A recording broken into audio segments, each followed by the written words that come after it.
Sunday dinner at my parents' house had become a weekly exercise in humiliation, but this one was particularly brutal. "Sarah, you're 31 years old," my older brother Marcus said, cutting into his steak with unnecessary aggression. "When are you going to get a real career instead of playing around with that freelance nonsense?" I took a sip of wine and said nothing. "Marcus is right," my father chimed in. "Your brother has a real job.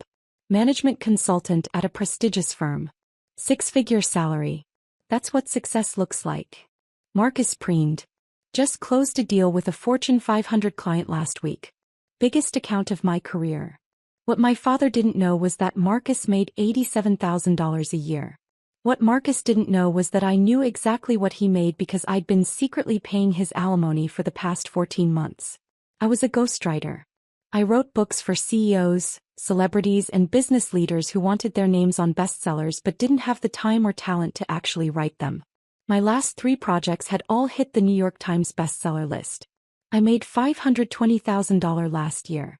My family thought I did some writing online and barely scraped by. "Sarah doesn't even have an office," my mother said, passing the potatoes. "She works from her apartment in her pajamas. That's not a real job." "They're comfortable clothes, not pajamas," I said quietly. "Whatever you call them," Marcus laughed. "The point is you need structure. Benefits. A 401k. I've been telling you this for years. Come work at my firm. Start as an assistant, work your way up. That's how you build a real career." I was already contributing the maximum to my retirement accounts and had a 7-figure investment portfolio. But I said nothing. My phone buzzed.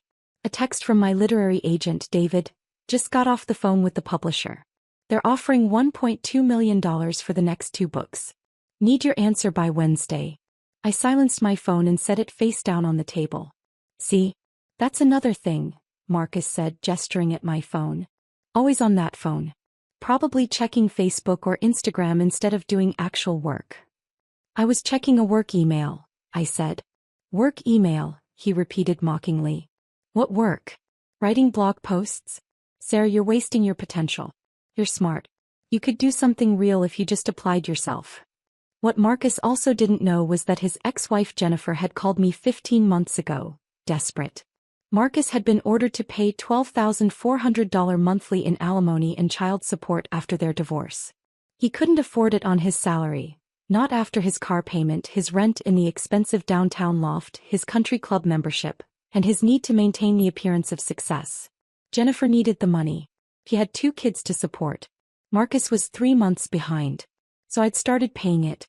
Every month, $12,400 transferred from my account to Jennifer's. Marcus thought it was coming from his account. I'd set it up through a third-party payment service so he'd never know the truth. "Sarah should be more like you, Marcus," my mother said proudly. "You've worked so hard to get where you are." "It's about discipline," Marcus said. "Making sacrifices. Being a professional." Sarah wouldn't understand, she's never had a real job. I'd ghostwritten autobiographies for 3 billionaires, 2 tech CEOs, and a former Secretary of State. One of my books had been optioned for a Netflix series. Another was required reading in business schools.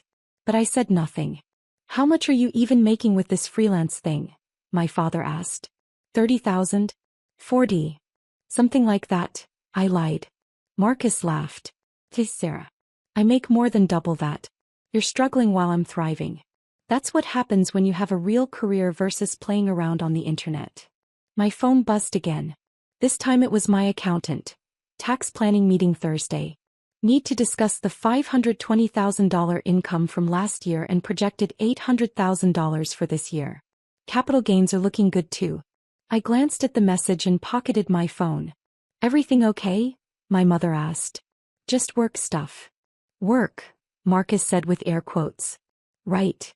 After dinner, I helped my mother clear the dishes while Marcus held court in the living room, telling my father about his latest big deal. "Sarah," my mother said quietly at the sink, "your brother works very hard. Maybe you could learn something from him." "Maybe," I said. What I didn't say was that Marcus's prestigious management consulting firm was a mid-tier company that mostly did PowerPoint presentations for regional businesses. What I didn't say was that his biggest client was a local manufacturing company with 200 employees. What I didn't say was that I'd been keeping him afloat for over a year while he mocked me every Sunday. But that was about to change. Build up, 600 to 800 words. Monday morning I sat at my desk and opened my banking app. There it was, the standing monthly transfer to Jennifer. $12,400, scheduled to process on Friday. I'd paid 14 transfers so far. $173,600 total. Almost a year and a half of covering my brother's obligations while he bragged about his success and belittled my career. I called Jennifer. Sarah. Hi, she answered warmly. Is everything okay? Everything's fine, I said. I wanted to let you know that Friday's payment will be the last one. Silence. Oh, she said finally. Did he figure it out? No. But I'm done subsidizing him while he insults me. You'll need to work out the payments with him directly going forward. Sarah, I understand. You've been more than generous. But the kids. Jennifer, I know. But this isn't about you or the kids. This is about Marcus taking responsibility for his own life. He's been lying to everyone, including himself, about his financial situation. It's time for reality to catch up. He can't afford it, she said quietly. His salary won't cover it. He'll default and I'll have to take him back to court. That's between you and him. I'm sorry, but I can't keep doing this. After I hung up, I felt lighter. 14 months of watching Marcus preen and posture while I secretly kept his life from collapsing. 14 months of listening to him lecture me about real careers, while I paid his bills. It was done. Wednesday evening Marcus called me. Unusual, we rarely spoke outside of family dinners. Hey Sarah. Random question. You know anything about personal finance stuff? Why? I'm looking at my accounts and something seems off. Probably nothing. Just wanted a second opinion. My heart rate picked up. What seems off? My automatic payments. The amounts don't quite match what I thought they'd be. But honestly, I'm terrible with this stuff. I should probably hire an accountant. Yeah, you probably should, I said carefully. Anyway, how's the freelance thing going? Making any money yet? I closed my eyes. It's fine, Marcus. You know, my offer still stands. I could get you an interview at my firm. Entry-level position, but it's a foot in the door. Real salary, real benefits. Better than whatever you're scraping together now. I'll think about it, I lied. Friday morning the payment didn't process. I'd cancelled it Thursday night. Friday afternoon my phone rang. Jennifer. He knows, she said without preamble. Marcus just called me screaming. The payment didn't go through and he doesn't have the money. He's demanding to know what happened. What did you tell him? Nothing yet. But Sarah, he's threatening to call you. To call your parents. He's panicking. Let him panic, I said. He's been living beyond his means and lying about it. Maybe this is what he needs. An hour later Marcus called. Sarah, I need a favor. A big one. What kind of favor? I need to borrow $12,000. It's an emergency. I'll pay you back next month, I swear. What's the emergency? Just something unexpected came up. Family stuff. I can't really explain right now, but I need it by Monday. Marcus, I don't have $12,000 to loan you.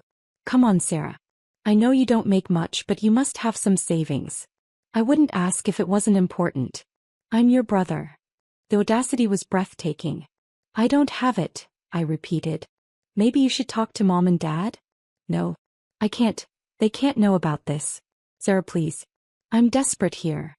I'm sorry, Marcus. I can't help you. I hung up. Sunday dinner was going to be very interesting. Revelation, 300 to 500 words. Sunday arrived. I showed up at my parents' house at exactly 6 p.m. as usual. Marcus's car was already in the driveway. He'd probably arrived early to talk to our parents privately. I walked in to find Marcus, Mom and Dad in the living room, all looking tense. Sarah, my father said gravely. We need to talk. About what? About your brother's situation. He's going through a difficult time and family needs to help family. I sat down. What situation? Marcus wouldn't meet my eyes. I'm having some temporary cash flow issues. Dad thinks maybe you could help out. Help out how? Just a small loan. $12,000. I'll pay you back. Marcus told us about his financial troubles, my mother said. It's not his fault. His company had some restructuring and his commission got delayed. These things happen. But he needs help with his obligations and we think you should contribute. Contribute to what obligations? I asked innocently. Marcus shot me a warning look. His payments, my father said vaguely. Adult obligations. The point is he needs $12,000 and we're asking the family to chip in. Why can't you loan him the money? I asked. We're retired, Sarah. We're on a fixed income. You're young, you're working. So is Marcus. He has a real job, at a prestigious firm. Why can't he cover his own obligations? Sarah, don't be difficult, my mother said. I'm not being difficult.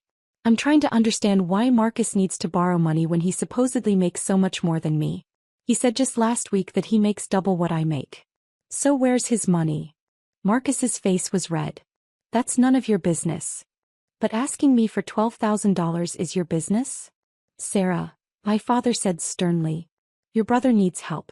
Stop being petty. I pulled out my phone and opened my banking app. I turned the screen toward them. Here's my transaction history for the past 14 months. Every month, $12,400 paid to Jennifer Patterson. That's Marcus's ex-wife. In total, I've paid $173,600 to cover Marcus's alimony and child support because he couldn't afford it. The room went completely silent. What? My mother whispered. Marcus has been lying to all of you, I continued. He can't afford his lifestyle. He can't afford his divorce obligations. So I've been paying them for over a year while he spent Sunday dinners telling me to get a real career. My father was staring at Marcus. Is this true? Marcus's mouth opened and closed. It's complicated. It's not complicated, I said. You've been living beyond your means and I've been covering for you. But as of Friday I stopped. So now you actually have to deal with your reality instead of pretending to be successful while I subsidize your life. How can you afford that? My mother asked faintly. You said you barely make anything. I lied. I make about 6 times what Marcus makes. Last year I earned $520,000. This year I'm on track for $800,000. That's impossible, my father said. You're a freelance writer. I'm a ghostwriter for best-selling books. I write for CEOs, celebrities and public figures. My last 3 books all hit the New York Times bestseller list. I just signed a $1.2 million contract for 2 more books. Marcus had gone pale. You never said. You never asked. You were too busy telling me I was worthless. Too busy mocking my freelance nonsense. Too busy insisting I needed a real career like you. But why did you pay my alimony? Marcus asked. If you hated me so much. Because Jennifer and the kids needed it. Because you have children who deserve support. But I'm done now. You need to figure this out yourself. Resolution, 300 to 500 words. My mother was crying. Sarah, why didn't you tell us? I tried to. Every time I mentioned my work, you dismissed it. Every time I tried to explain what I do, you changed the subject. You decided my career wasn't real and nothing I said would have changed your minds. But you let us think you were struggling, my father said. You wanted to think I was struggling. It made you feel better about your golden child. The successful son with the real job and the real career. Except it was all fake. His success, his lifestyle, his whole image. It was built on my money. Marcus stood up abruptly. I need some air. Sit down, my father commanded. We're not done here. Marcus sat. Is it true? Dad asked him. Everything Sarah said? Yes, Marcus whispered. I couldn't keep up with the payments. The divorce destroyed my finances, but I couldn't let anyone know. I couldn't look like a failure. So you let your sister, the sister you belittled every week, pay your bills in secret? I didn't know it was her. I don't know what I thought. I just saw the payments going through and I assumed it was some kind of automatic system. You assumed Magic was paying your alimony? I said incredulously. I didn't think about it too hard, Marcus admitted. I was just grateful it was handled. My mother looked at me. Sarah, you've been paying $12,400 every month for over a year? Yes. That's more than our mortgage was. I know. And you did it while Marcus mocked you every Sunday. Every single Sunday. She turned to Marcus, her face hardening in a way I'd never seen before. You will apologize to your sister. Right now. Mom. Now, Marcus. He turned to me, his face a mixture of shame and anger. Sarah, I'm sorry. I didn't know you were helping me. And I'm sorry for what I said about your career. You're not sorry for what you said, I corrected. You're sorry you got caught. You're sorry your comfortable delusion collapsed.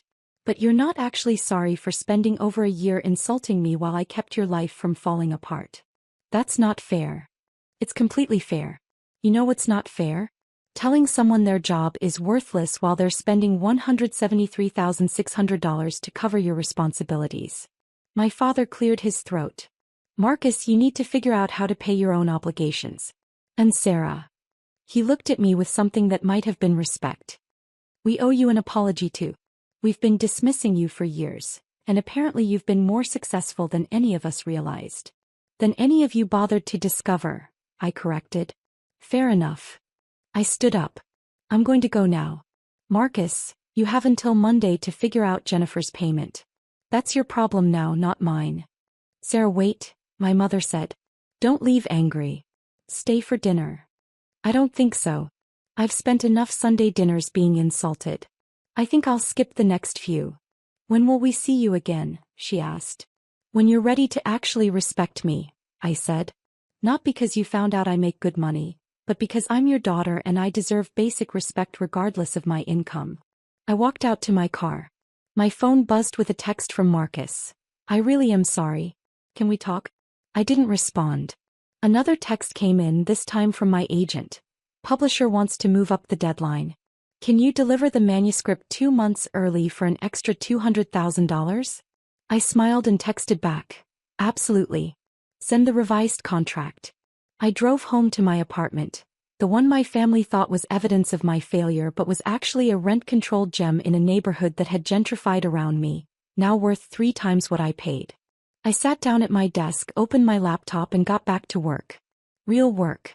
The kind that had earned me over $500,000 while my successful brother secretly depended on my charity. The next Sunday I didn't go to dinner. Neither did the Sunday after that. Marcus called twice. My mother called 5 times. I didn't answer. Eventually my father texted, your brother is in therapy. Working on his issues with money and honesty. He wanted you to know. We all miss you. When you're ready, we'd like to really listen to you. About your work, your life, all of it. We're sorry we never did before. I stared at the message for a long time before responding. I appreciate that. I need more time. Some lessons needed to hurt before they stuck. My family had learned what I was worth. In dollars, in talent, in patience. Now they had to learn whether they deserved to have me in their lives at all. That lesson was still in progress.